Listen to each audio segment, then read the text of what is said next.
Folks, we are officially here with you on Mock Draft Mondays on a Tuesday, but you know what? We have an action-packed episode where Matt is going to break down a mock draft I did from the 2-hole on today's action-packed episode of Locked On Fantasy Baseball.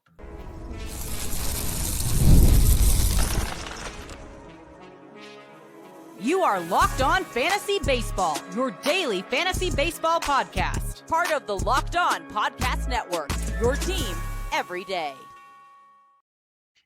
Hello, fantasy baseball fanatics, and welcome to the Locked On Fantasy Baseball podcast, brought to you by the Locked On Podcast Network, your team every day. As always, we're your number one source of fantasy baseball knowledge, and thank you for making us your number one listen each and every day. I'm your host, Dominick Martino. You can find me on Twitter at DomMartino. Here, as always, with my brother, my co-host, Matthew Ahne, and you can find him on Twitter at Matthew_Ahne. If you're watching on YouTube and you haven't already, hit the little bell below. It will subscribe you to the channel and give you a notification every time we drop an episode. And if you're listening on a platform like Apple or Spotify, give us a 5-star rating and review because we would truly appreciate it. And most important to us and you guys this time of year, you need to check us out on the Subtext platform. Through Subtext, in-depth personalized experience, through text messaging alerts going right to your phone, offering so much more than we can in this 30-minute episode. And guess what? This time of year, you're getting our 2025 rankings, sleepers, breakouts, bust, and so much more. And you know what? I know Matt and I have been working very, very diligently on our 2025 rankings. I just did a full overhaul of my 2025 rankings. Those are going to be going out on Subtext ASAP. And I know Matt is working on his as well, just making updates very, very often. You know, this time of year, we're going to get you guys those rankings updated, you know, like a couple times a week or at least once a week we're going to try and do. But make sure you check out us on Subtext. Link is in the bio wherever you're listening or watching. All right, Matt, a lot of talking here for me. We're jumping in on Mock Draft Mondays. Why don't you give the people a little bit of a lowdown? Yep. So first off, welcome into the official fantasy baseball season.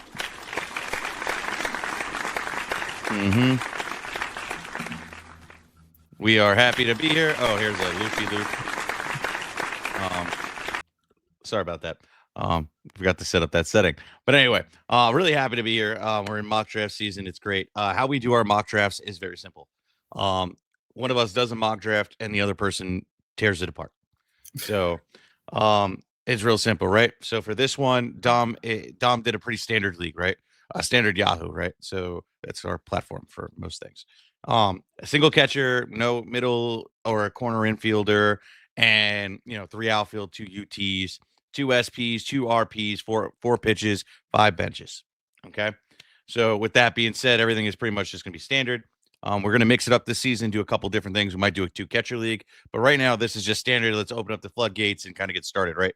So, we're going to make it really cool and easy for everybody now. Let me just make sure I get the right setup here.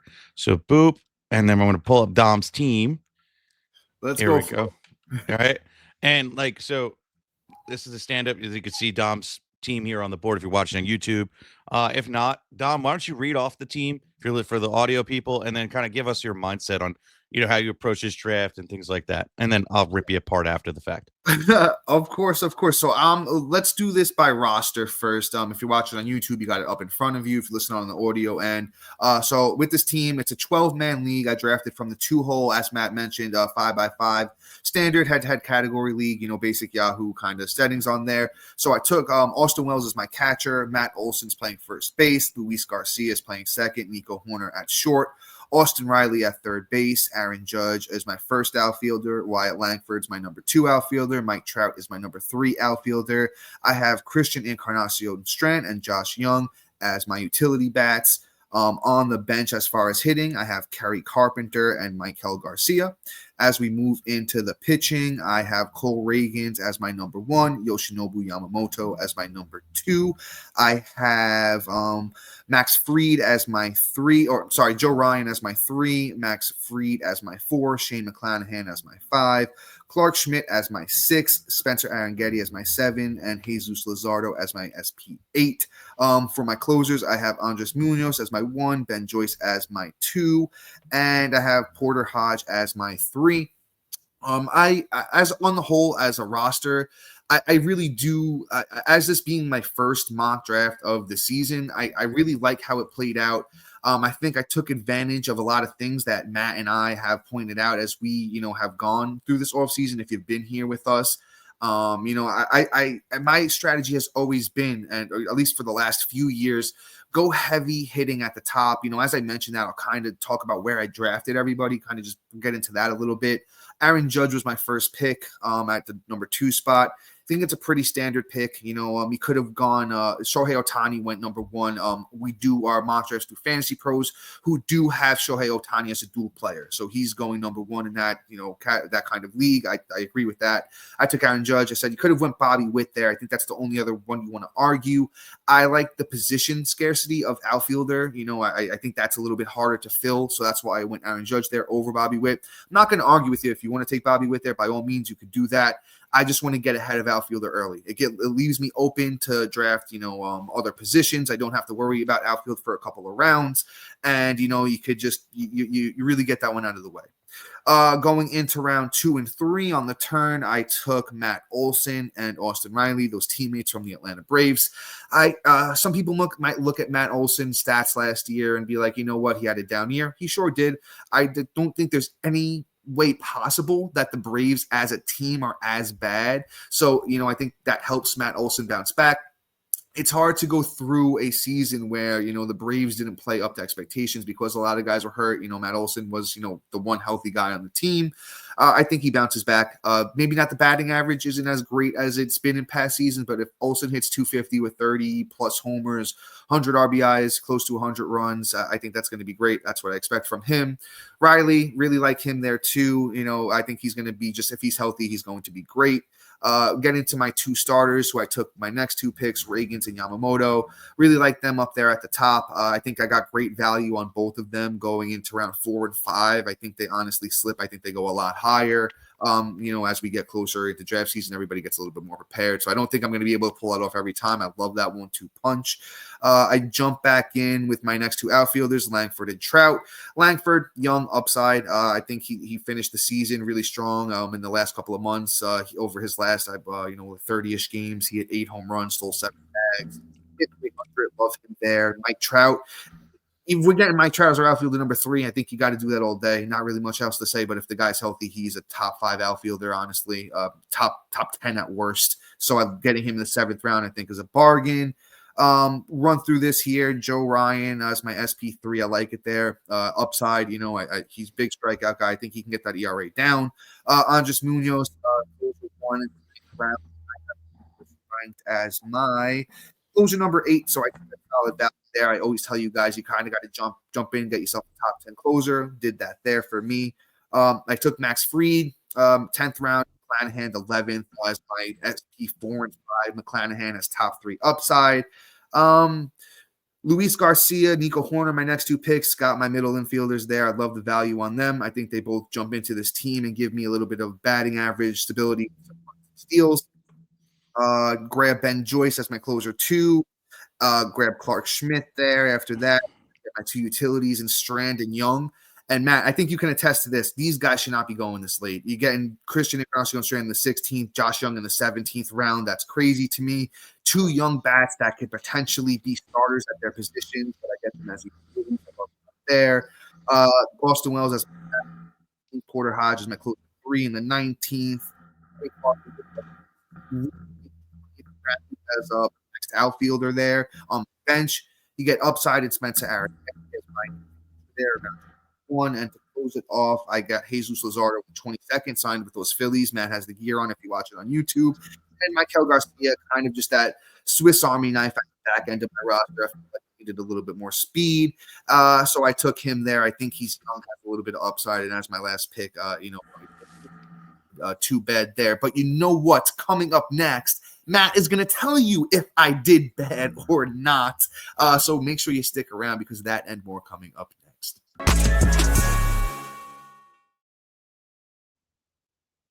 And I need to talk to you guys about my friends at Game Time. Game Time has a new feature called Game Time Picks that makes getting tickets for your favorite live events even easier. Game Time Picks filters out the fluff to show you only incredible deals on great seats so you don't have to waste time searching through thousands of tickets. With Game Time Picks curation, it makes it easier to save more on sports, concert, comedy, theater, and more. Game Time has plenty of great features as well as their all-in pricing. When you toggle this feature, it shows you the total up front so you have no surprise fees when you check out. With their seat views, you actually get a panoramic view from the seat you'll be sitting in the app before you buy. With their lowest price guarantee, or Game Time will credit you 110% of the difference. And Game Time's ticket coverage, your purchase is coverage with the most flexible customer service policy in the ticketing industry. Take the guesswork out of buying tickets with Game Time. Download the Game Time app, create an account, and use the code LOCKEDONMLB for $20 off your first purchase. Terms apply. Again, create an account and redeem the code LOCKEDONMLB for $20 off. Download Game Time today. What time is it? Game time.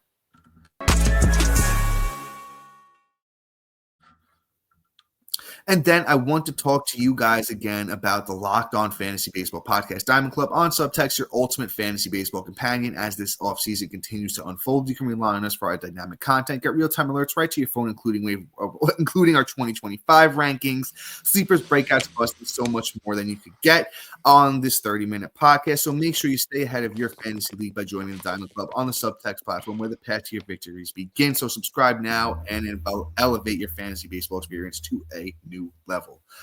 And all right, Matt, I pass it on over to you now, and I'm sure the haterade is handy. So let's hear how did I do? So if I had to rank this team, it's going to be a B. I'll take that. You know what? First mock draft of the season, I'll take it. I thought you were going to be tougher on me. Yeah. So I'm going to start off with the positives, and then in the third segment, I'll rip you apart. Positives were like the value you got on CES, which Christian Encarnacion-Strand of the Cincinnati Reds, and Josh Jung. And then your bench, like you got the Kerry Carpenters. And to be honest, I feel like you just, even with the small bench, I feel like you still should have drafted another bat. And not Michael Garcia. I probably would have went higher.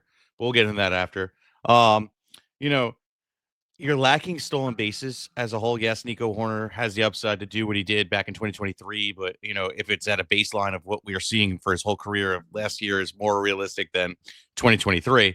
And then even though Wyatt Langford has a little bit of upside, I don't think they're going to let Mike Trout run anymore. Yeah, he's not gonna. And Garcia has maybe some upside in those regards, but we still have more to see in those regards. So I'm still on him. I feel like you messed up by not going Bobby Witt in your first pick, but Aaron Judge and everything else, I'm not mad at the pick, right? Like, I think it was a great, solid pick. Like you said, grabbing the outfielder early, was kind of like the right move, because now you're not dealing with the massive drop off. Like, guys, if you don't know about if you haven't done a mock draft yet, or you haven't really looked at rankings yet, and this is your first time really dipping your toes into the 2025 season, outfield gets real light real quick. Fast. It's kind of rough. Like, you get to like your top 15, 16. I would even say like there's probably like 24 guys you trust, and then the rest kind of like falls by the wayside, because then it's like, okay, there's a lot of questionable guys I like, but like, do you really trust them to be, your 1 and 2 if you missed out on the early end, high end, outfielders, right? Because then, like, look, I'm going to say 17 to 19, right? Kind of like, do you really want like to start off your, OF1 with like a Jaron Duran or, a James Wood or things like that? Like, if you didn't get a top 12 outfielder, right? You decided to, go after higher end guys at infield positions, and then you're going to go and start off with guys like that, right? Like question marks. And then, they're all great, but I prefer to have them as 2. That's why I have them ranked as 2. But like, some people's draft philosophy is, okay, let me load up on the infield guys, because yes, there's positional scarcity there, but you gotta realize you've still got a roster 3, not 1. So, it's like, the best way I could do this is frame it from a fantasy football perspective, right? We don't, the onesie positions have a little less value than the guys you got to carry multiple of and start, like your running backs and your wide receivers. It's the same thing in baseball. You're starting three outfielders. You have to go out and get them and kind of have higher end guys, because the talent drop off is significant. So And they're the ones that usually are the power bats. They're not the guys that really steal bases. They're the ones that are going to be driving your power. So, you did a fantastic job at building the outfield. And I like the depth of Greb and Kerry Carpenter. I wish you would have drafted one more outfielder, I guess is really where I'm at with it. That's my biggest complaint I think, of your bats. Um, and then, your pitching actually is stellar. I don't think we're come draft season, we're going to be able to get these guys there's no way way. they're going. I can openly admit that, and I'll say that to all you guys out there watching now. The way this staff came out is, I think, stellar, and Matt agrees. But we're not going to be able to do this a month from now. It's not going to be possible. That's why you have to be able to adjust, though. Mm-hmm. Yeah, I think the Ragans Yamamoto is kind of more realistic than anything else, because people I think are maybe a little, and I don't understand why, but disappointed with Yamamoto because he wasn't able to stay healthy last year. But the dude's only played 1 year in the MLB. You're not going to put an injury tag on him. He should be higher. I am ranked as 4th overall at the position. Cole Ragans. I have him at 9. I'm not far off. I think 4 is a little high. I have him at 9, though, so I still think he's a top 10 guy for sure. Right. And I mean, the price you paid for these guys, right? You paid a 4th round pick for Cole Ragans, fair. And then you swapped it up and you just double tapped it and went 5th round Yamamoto. Sick value. I think that it's going to be a massive return. That's the most realistic aspect of your whole starting rotation. Then you look at your sub arms, right? The Joe Ryan, the Max Fried. Max Fried's not going to be where he is. He's going to be higher because he's going to get the Yankee boost. Joe Ryan, I could totally see still being a pitcher 3-4. Honestly, you might just switch them in where you draft them. Funny enough, Joe Ryan's coming off the injury. You're close enough with that double. I'm almost basically at the end of the round there, where it's almost a double tap. So you could switch them out probably. Yeah, right. And then the Shane McClanahan. I think that personally, once people remember that he's alive and that he's actually pitching, he's going to fly. So underdrafted right now, guys. Go get Shane McClanahan. If this is the price we're paying, I'll have him on every team. Yeah, think about it this way, right? Shane McClanahan had 2 years of amazingness and then unfortunately went down to Tommy John's. We're drafting Spencer Strider how many rounds earlier? And yes, Spencer Strider is Spencer Strider, but we were drafting Shane McClanahan as the next Spencer Strider. And Shane McClanahan, I think, is, in my opinion, could have a better career down the road. So this is ridiculous that you're going to be able to get him this cheap. So him being your pitcher, 5? That's bonkers. Absolutely bonkers. Well done. Now, I don't agree with the Clark Schmidt pick. Him as a starter just makes no sense to me. Luckily, you did go and grab a Jesus Luzardo, a Spencer Allegretti. Those are the core parts of that make the depth. Whereas Clark Schmidt, I feel was a waste of a pick in my opinion. I think he'll surprise you. I don't. Guys that it just doesn't do it for me. I just let's put it this way: you could have got another filling like Christopher Sanchez, who went after him. You could have got. I have Schmidt a lot higher. Could have got you Darvish. You could have got. I don't know why Bobby Miller was even touched there. That's the joke. But they're even Shane Baz went 3 rounds later. That's a mistake. I'll tell you that. If I definitely have Baz higher. If I missed that one, that's on me. That's definitely on me. I do have Baz higher than Schmidt for sure. That's so that would have made me feel a hell of a lot better if you had Baz. That would have been the pick. And then your closer situation is great. Ben Joyce, don't sleep on this year. He's going to be really good. He looks like he's going to have the position.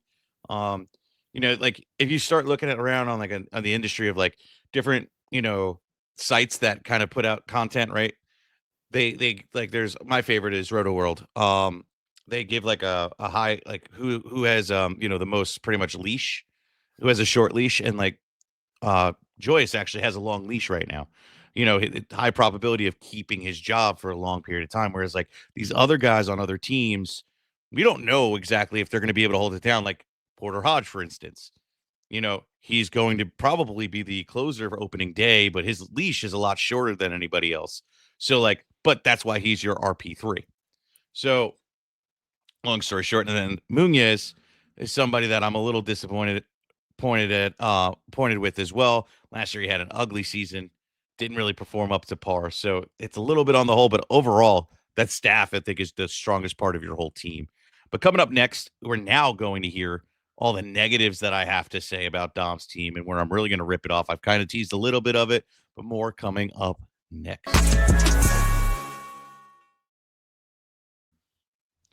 And From big upsets to game-winning drives, the NFL's playoffs are better with FanDuel because right now new customers can finish this season strong with $200 and $250 actually in bonus bets if your first $5 bet wins.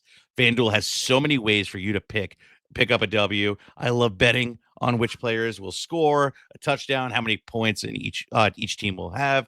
Like, it's really thrilling. It's pretty great, and having money on the line really changes things. Just visit fanduel.com and join today. That's fanduel.com for a chance to win $250 in bonus bets if your first $5 bet wins. Honestly, guys, look, best way to make your this playoffs absolutely unforgettable and thrilling is to bet on certain, like, players scoring touchdowns. My favorite ones this season, honestly, what I've hit the most on is first quarter. So Eagles game, honestly, bet for the Eagles to just pretty much not score a touchdown in the first quarter. That's their MO. They can't score in the first quarter. It's kind of a joke. So that's one I'm kind of betting on. And two, honestly, just for Saquon Barkley to break off like a 50-plus yard run, and you're going to probably get that too. Like, and that's just an Eagles bet. And I have other bets out there, DM me, I got you. But like, ultimately, FanDuel is just the place to be. So make this playoff season unforgettable with FanDuel, an official sportsbook partner of the NFL.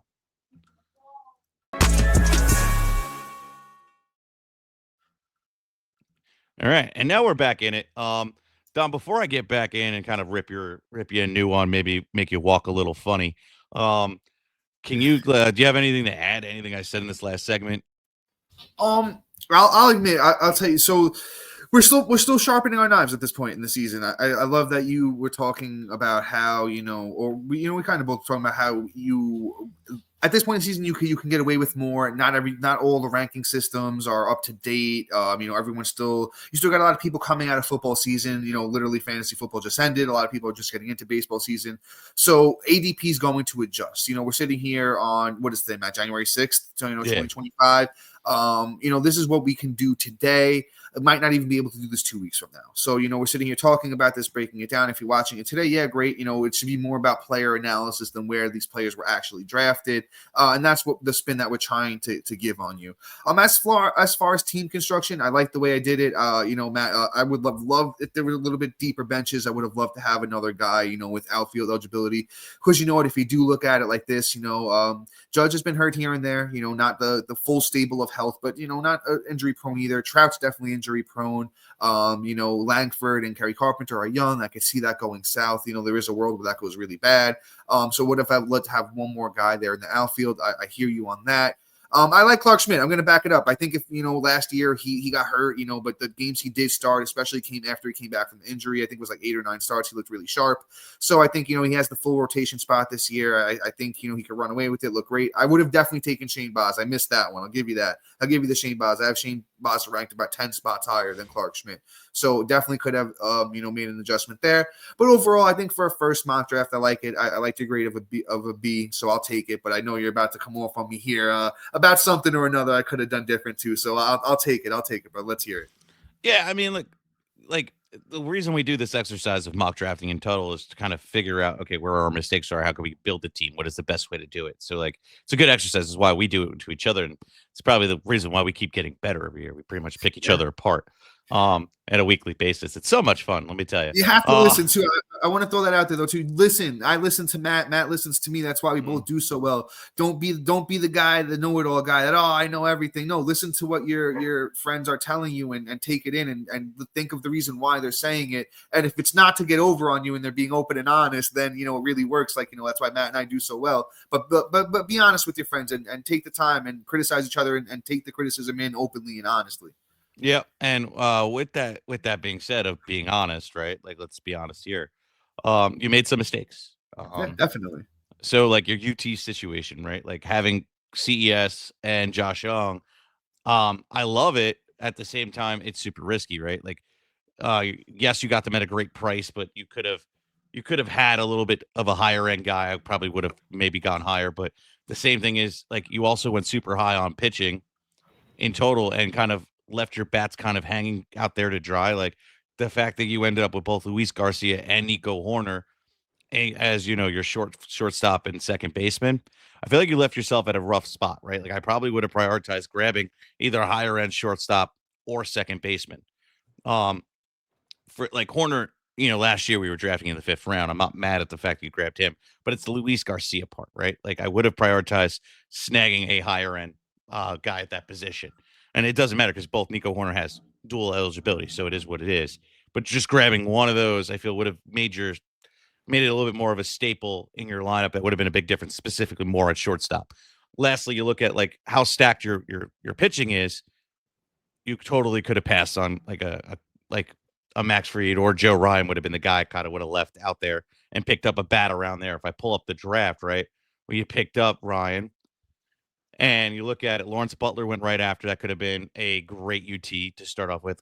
Yeah, Jordan West, or you're the perfect pick as to what I'm talking about, grabbing a second baseman, right? Jordan Westberg went right after Andres Munoz. You could have gotten Munoz around early, which I also wouldn't have done. I would have got Duran, who went right after him. And then I would have got Westberg where Joe Ryan was. And then you would have had a solidifying guy right in the second round, right in the second base that also has third base eligibility as well. So that positional flexibility, plus I think a great player of Westberg, I'm very high on him this season, would have been a lot better than Garcia. And you could have totally survived without Joe Ryan. Looking at your team alone, and Clark Schmidt, you swap out with Boz, and then you really could have done you could have had a nasty pitching rotation. I'll tell you this. I'm high on Westberg too, and I actually at second I have Westberg 6th, so I am pretty high on him. But I like the Lawrence Butler pick there better because I'm very high on Lawrence Butler, and I think we're going to talk about him in another episode soon. I'm very high on him, and it kind of solidifies that outfield situation, right? And let's not forget that Butler and them, they're not playing in Oakland this season. They're playing in that minor league park.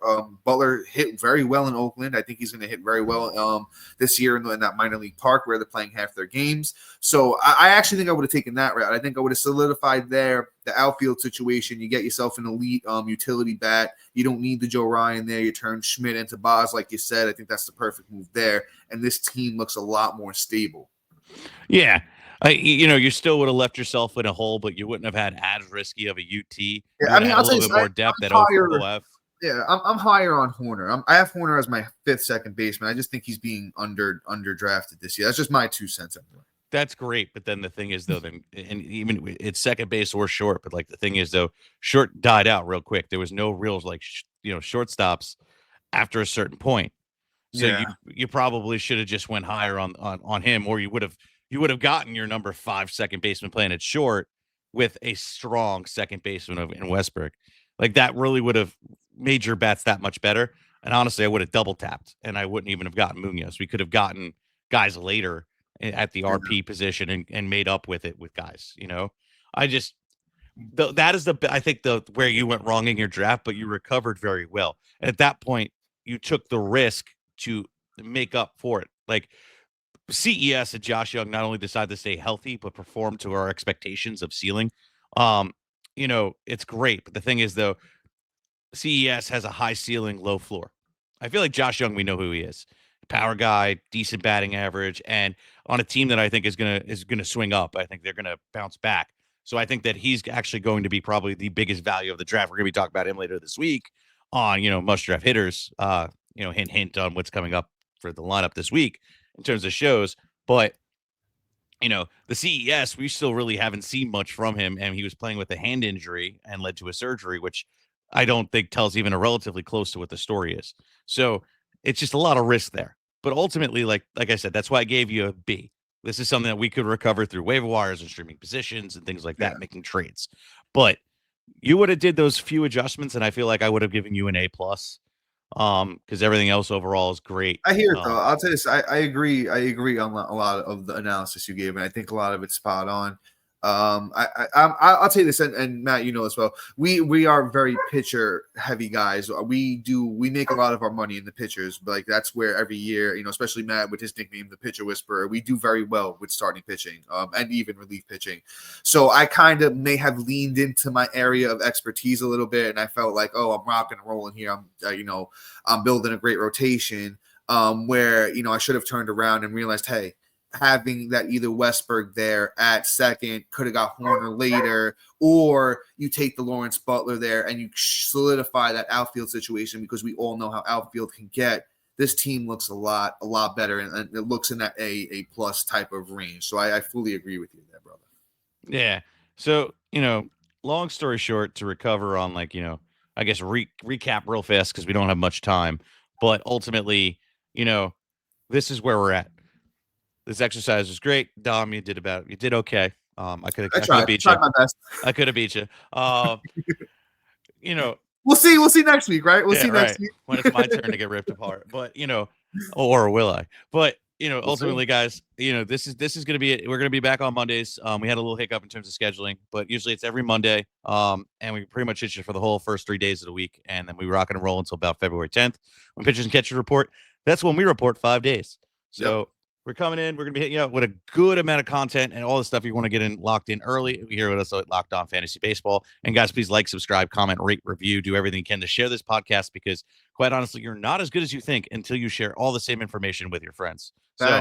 So next time you watch the show, bring a friend. And then when you're done checking us out, check out our boy Sully over at Locked On MLB.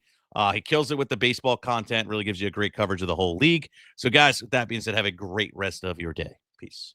See you.